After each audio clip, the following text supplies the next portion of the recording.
ये ज़िंदगी में मौका बार बार नहीं आता। ऐसा मनोरम दृश्य और ऐसी सुंदर नज़ारे और जो सरोवर का पवित्र पानी जल और अपनी मनोकामना पूरा करने का जो स्थान है वो सिर्फ़ और सिर्फ कौंसरनाग सरोवर है। नाग पंचमी के दिन ही हम कौंसरनाग सरोवर के दर्शन और स्नान की जो हमारी परंपरा है, उसी दिन हमारा जब स्नान रहता है उस दिन किसी भी वक्त बड़े ही सौभाग्यशाली व्यक्तियों को भगवान कौंसरनाग जी के दर्शन हमेशा होते हैं। इस सरोवर को मान्यता है भगवान विष्णु जी का पैर माना जाता है।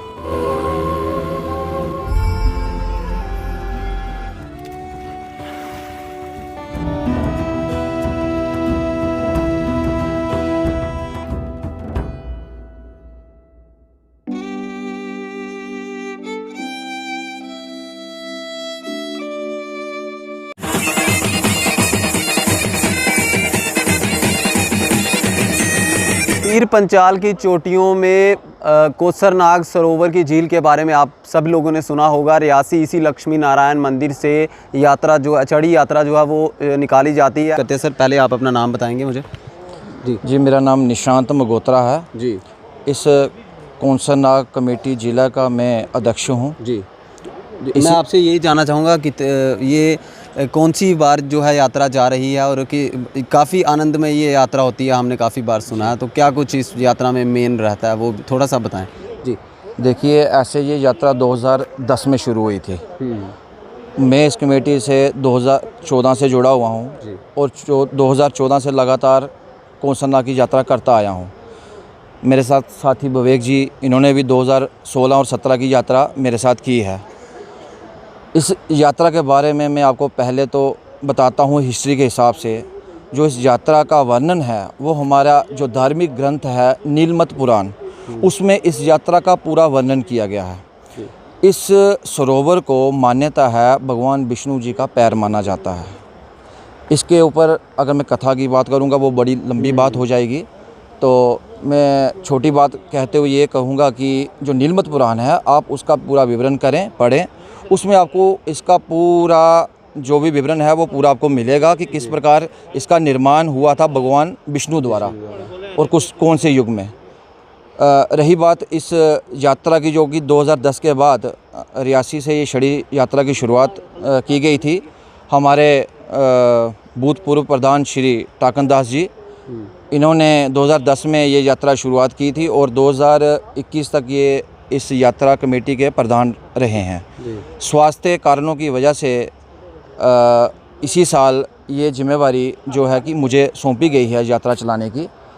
तो इस जो यात्रा यहाँ से रियासी से निकलती है, जिसके पड़ाव के बारे में मैं पहले भी आपसे बता चुका हूँ कि कहाँ इसका स्थान रहता है रुकने का और ठहरने का, कहाँ हमारा रात का विश्राम रहता है। अगर हम बात करें मूलभूत उस कौंसरनाग सरोवर की, ये पंचाली पर्वत के बीच में स्थित है। इसकी लंबाई लगभग 6 से 7 किलोमीटर है और जो चौड़ाई का विवरण है 1.5 से 2 किलोमीटर है। और इसकी गहराई का तो अंदाज़ा अभी तक नहीं लगा पाया है कोई भी जी। हाँ, इतना है, अगर हमें बाहर सर्दी लग रही हो तो ये अपने आंचल में इस तरह से हमें समाती है कि मानो सर्दी में भी गर्मी का एहसास करवाती है। और ये जो हमारी परंपरा चली आ रही है, नाग पंचमी के दिन ही हम कौंसरनाग सरोवर के दर्शन और स्नान की जो हमारी परंपरा है, उसी दिन हमारा जब स्नान रहता है उस दिन किसी भी वक्त बड़े ही सौभाग्यशाली व्यक्तियों को भगवान कौंसरनाग जी के दर्शन हमेशा होते हैं। कितने दिन की ये यात्रा होती है और किस तरीके की व्यवस्थाएं वहाँ पे की जाती हैं, क्योंकि काफ़ी दुर्गम पहाड़ी इलाकों से गुजर के जाती है पैदल यात्रा? यात्रा तो ये 2 से 2.5 महीने की है, चलती रहती है लगातार। वहाँ पे जो लोकल लोग हैं, मल्लिकट स्रोत और ठलकोट के और चसाना के, वो जाते रहते हैं। जो मुख्य छड़ी रियासी ज़िला से निकलती है, उसकी अवधि रहती है 5 दिन की।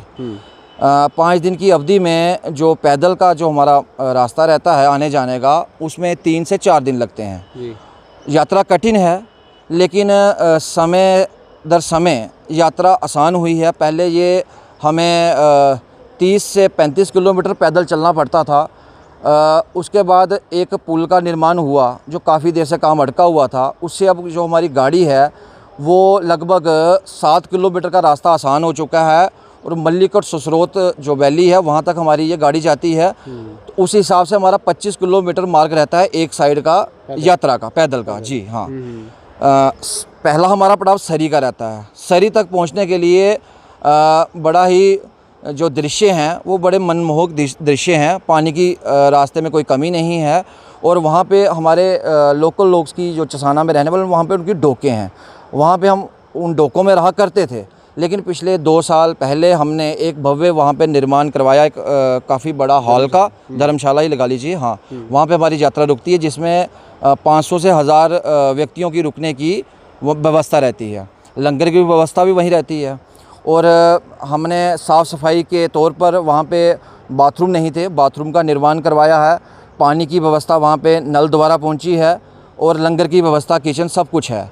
हमारे अपने टेंट भी हैं। अगर हम नहीं रह सकते, उस शेड में नहीं पूरे आते, तो हमारे पास 20 से 25 टेंट हैं, हम वो लगा के भी सो सकते हैं। हमारे साथ सिक्योरिटी की पूरी बटालियंस रहती हैं, आर्मी की, सीआरपीएफ की और जम्मू कश्मीर पुलिस की, और मेडिकल की सुविधा भी हमारे साथ रहती है।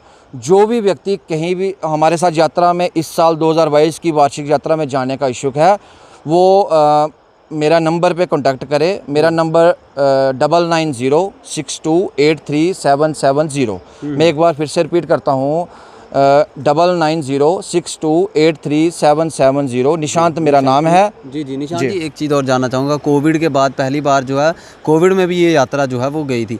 अब इस बार आपको कितने लोगों की उम्मीद है वहाँ दर्शन करने जाएंगे? आपके साथ कितने जाएंगे और कब से ये यहाँ से छड़ी जो है वो निकलेगी? डीसी रियासी कब इसको फ्लैग ऑफ करेंगे? देखिए, 30 से हम इसी लक्ष्मी नारायण मंदिर से छड़ी को रियासी तक ये छड़ी जाएगी। रात्रि विश्राम के बाद सुबह छड़ी निकलेगी 31 जुलाई को रियासी से। जी। समय निर्धारित नहीं रह सकता, 11 से 12 के बीच में आप मान के चलिए। तो रियासी से जाने वालों की संख्या 30 के 200-250 के बीच में रहती है। जैसे हमारा कारवां ये आगे बढ़ेगा, सलाल, कोटली, अरनास, दरमाड़ी, महोर, रास्ते में जितने भी श्रद्धालु लोग हैं वो हमारा इंतज़ार करते हैं और छड़ी के साथ वो सम्मिलित हो जाते हैं। और जब हमारा कारवां आखिरी समय पे जब हम पैदल यात्रा शुरू करते हैं, 700, 800, 1000 के बीच में हमारी ये संख्या वार्षिक रहती ही रहती है। जी हाँ। इस बार हमें ये उम्मीद है कि ये बढ़ भी सकती है, क्योंकि काफ़ी सारे लोगों के फ़ोन आ रहे हैं।